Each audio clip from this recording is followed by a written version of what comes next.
The Mayans are an ancient civilization, living mainly in South America for over 5,000 years. They are still around today, but not anywhere near their former glory.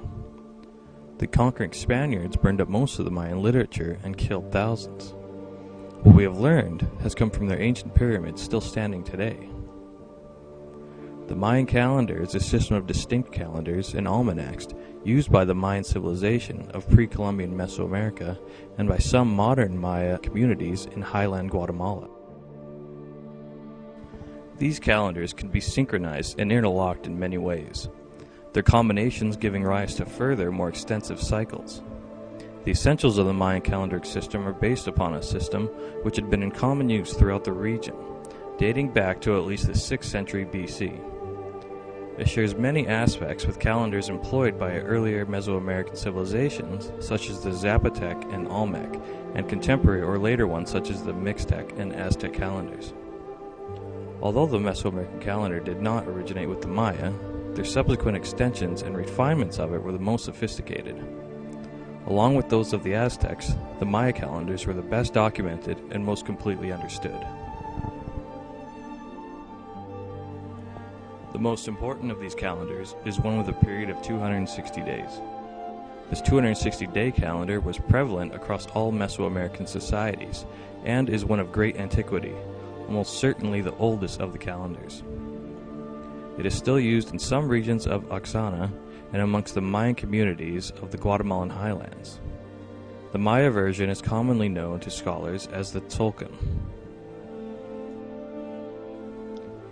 Each day of the Tzolk'in has a patron spirit who influences events. Alkin, the Mayan shaman priest whose title means daykeeper, read the Tzolk'in to determine the answers to yes or no questions, as well as more complex questions involving health, wealth, and family.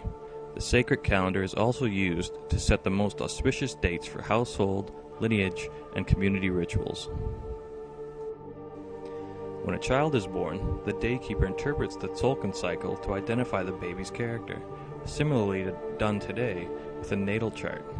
For example, a child born on the day of the Akba'al is thought to be feminine, wealthy, verbally skillful. The birth of the Akba'al, along with several other days, is also thought to give the child the ability to receive messages with the supernatural world through somatic twitches of blood lightning, so he or she would become a shaman priest or marriage spokesman. Maya shamans also perform a wide variety of divinatory arts, which do not specifically depend upon a mastery of the sacred calendar, including crystal, mirror, and water gazing, and spirit possession, amongst others. In a book by Barbara Handclaw, The Mayan Code, Time Acceleration and the Awakening of the World Mind, she describes the 9 underworlds. She says, the 9 underworlds of creation are the transformation of consciousness. The actual pattern of creation described by the Mayan calendar looks like a pyramid with 9 levels, immensely long periods of time with shorter and shorter periods stacked on top, or even more accurately, as a set of nestled vessels, each of them 20 times smaller than the last. Each of these 9 creation cycles is also 20 times shorter than the previous cycle. Each of these cycles is further divided into 13 equal sections of time, and each of these sections has a purpose onto creation.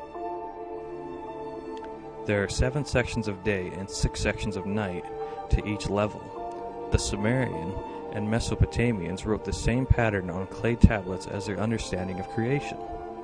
The ancient Vedic texts that are the basis of Buddhism, Hinduism, Sufism, Taoism, have the same understanding of 9 levels with 13 sections each.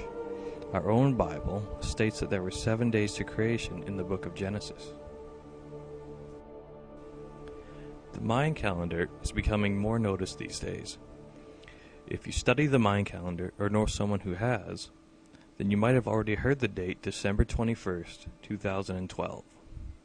This is the day the Mayan calendar is said to end. This is a scary thought for some people because the calendar itself is so prophetic throughout history, predicting all stages of consciousness from beginning of the universe to the start of multicellular animals all the way down to family, tribal, and planetary consciousness. It suggests that we are all getting increasingly closer and closer to the end. Humans tend to be fatalists, so many who are in states of worry and fear see this time as hell on earth, the rapture in full imaginated form. World War III, nuclear bombs, asteroids hitting the planet, the moon crashing down on us, disease wiping everyone out. Most people that hear of this date tend to correlate it with the overblown ideas of Y2K. They dismiss it as being just another overhyped idea. As you have learned, this date has literally been set in stone for thousands of years. The Mayans were master astronomers. This end date correlates with the Earth lining up with the Sun and the center of the Milky Way galaxy. Astronomers have confirmed that this will happen and are in agreement with geologists that this could be the next pole shift the Earth sees. The Earth just might cleanse itself as it has done again and again. Many people are afraid of this event, but just as many are awaiting its arrival. Dreamers of all sorts identify this time as the second coming of Christ, ascension to a higher plane, oneness acquired.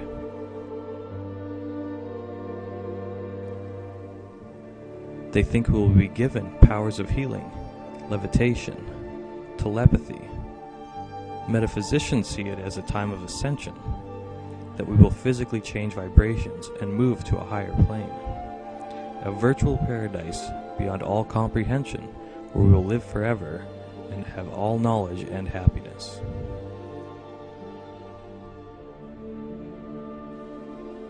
In the end, hoping for the best does not guarantee it. Perception in the mind is what tells us if we are happy or not.